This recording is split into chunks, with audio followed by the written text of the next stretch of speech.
안녕하세요. 몸신 한의사 하진우입니다. 오늘은 콩팥 건강에 대해서 말씀을 드리려고 합니다. 일부 자료에서는 지난 10년 동안 만성 신장질환 환자가 약 2배 증가했다는 보고도 있습니다. 이렇게 급증하는 가장 큰 원인은 바로 당뇨와 고혈압입니다. 당뇨병과 고혈압은 공통적으로 혈액을 오염시키고 혈관을 서서히 막아가는 질환입니다.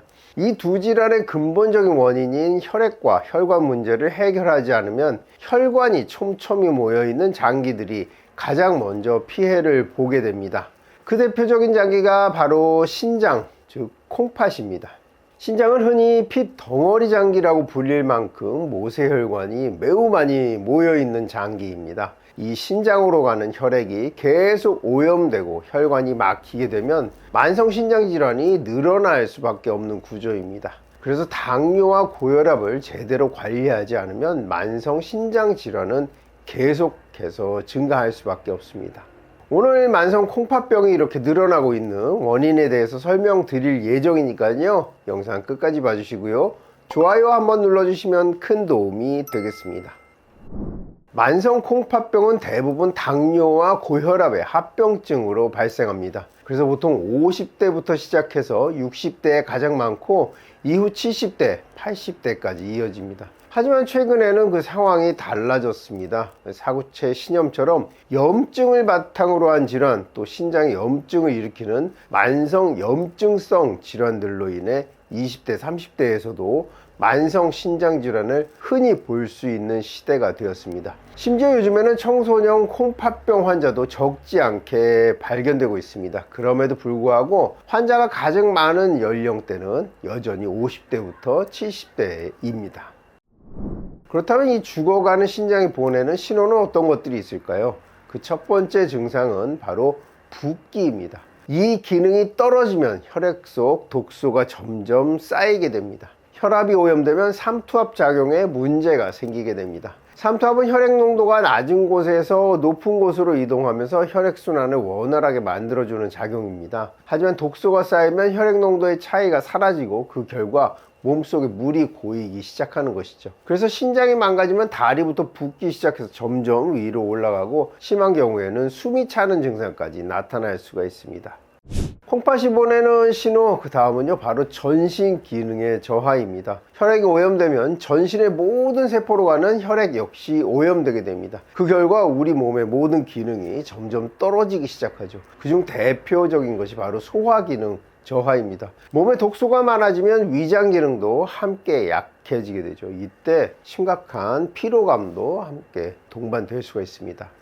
죽어가는 신장이 보내는 신호, 그 다음은 바로 거품료입니다. 이것 때문에 걱정하시는 댓글, 이것 때문에 찾아오시는 분들도 계셨었는데요. 신장이 독소를 배출할 때 소변에 거품이 많아질 수 있습니다. 또한 단백질이 덜 걸러졌을 때 또 이 거품료가 나올 수가 있죠. 많은 분들이 이 피로가 심하거나 무리했거나 식습관이 나빴을 때 소변에 거품이 생기는 경험을 해 보셨을 것입니다. 특히 전날 고기라든지 콩, 두부, 막걸리 이런 단백질이 많은 음식을 먹고 난 다음 날은 또 흔히 이런 일들을 경험할 수가 있죠. 또 이런 경우에는 독소가 많아서 신장이 열심히 일하고 있다는 신호일 수도 있습니다. 하지만 또 하나의 중요한 원인은 단백뇨입니다. 단백뇨는 원래 몸에 있어야 할 단백질이 소변으로 빠져나오는 상태입니다. 정상이라면 사구체에서 일부 빠진 단백질을 세뇨관 주위 혈관에서 다시 흡수해야 하는데요. 하지만 혈관 기능이 떨어지면 이 재흡수가 되지 않아서 단백질이 그대로 소변으로 빠져나가게 됩니다. 이 역시 고혈압과 당뇨에서 흔히 나타나는 문제입니다.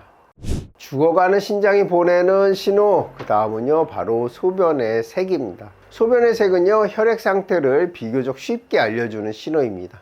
소변이 진한 노란색이라면 혈액 농도가 짙다는 뜻이고 이때는 수분 섭취가 필요합니다. 반면에 소변이 갈색이나 콜라색에 가깝다면 심한 근육 손상이나 심각한 염증, 외상 등이 원인일 수 있습니다. 이런 경우에는요 반드시 주의가 필요하고요, 의료기관에 방문하셔야겠습니다.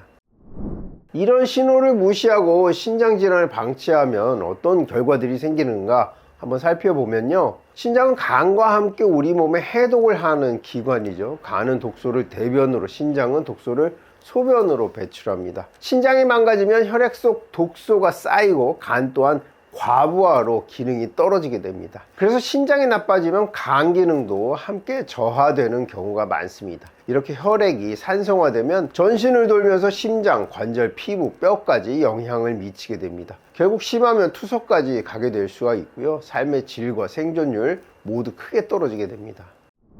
신장 기능이 어느 정도 남아있을 때는요, 충분히 지킬 수 있는 방법들이 많이 있습니다. 하지만 너무 늦게 되면 회복이 매우 어렵게 되죠. 그래서 예방이 가장 중요한 치료입니다. 혈액 검사에서 신장 수치가 조금이라도 이상하면 아무 말 없으니 괜찮다라고 넘기지 마시고 반드시 관리와 상담을 시작하셔야 합니다. 신장은 회복 가능성이 있습니다. 신장은 하나가 없어도 당장 큰 문제가 없을 수가 있습니다. 하지만 기능이 떨어지면 대사노폐물이 쌓여 두통, 멍함, 어지럼, 피부 트러블, 관절 통증 같은 여러 가지 신호가 일상 속에서 나타나게 됩니다. 많은 분들이 신장은 회복되지 않는다고 생각해서 희망을 잃지만요, 인체의 세포는 재생 능력을 가지고 있습니다. 뇌세포조차 조금이라도 재생된다는 연구가 나오고 있는 만큼 신장세포도 또한 조건이 갖춰지면 회복 가능성이 있습니다. 우리가 환기의 예로 본 적이 있었죠. 핵심은 혈액을 깨끗하게 하고 혈액순환을 회복하는 생활습관입니다. 이것이 신장을 지키고 다시 살리는 가장 중요한 출발점입니다.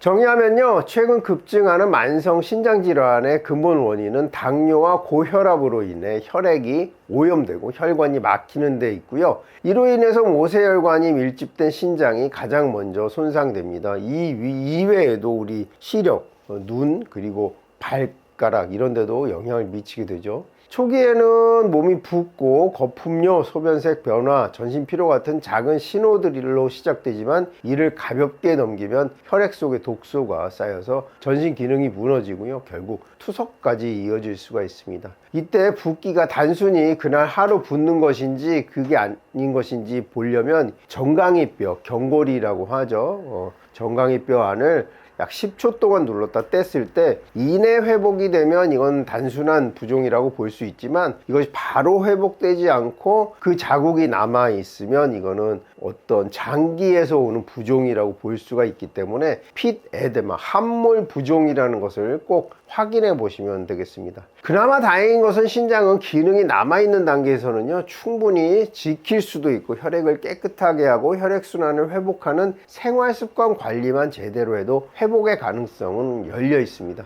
결국 지금의 관리가 앞으로의 신장 건강과 삶의 질을 결정하게 되겠습니다. 환기를 섭취했을 때 GFR 수치가 실질적으로 늘어난다, 이런 좋은 소식도 전해드린 바가 있으니까요, 콩팥 건강이 조금 다소 안 좋더라도 회복할 수 있다는 희망을 가지고 생활관리 철저히 하시고 또 환기차의 도움도 받는 과정을 겪으셔서 신장 건강이 회복되기를 진심으로 바라겠습니다. 오늘 준비한 영상은 여기까지고요. 더 궁금하신 내용 있으시면 댓글 남겨주시면 성의껏 답변해 드리도록 하겠습니다. 영상 끝까지 봐주셔서 감사하고요. 지금까지 몸신 한의사 한진우였습니다. 감사합니다.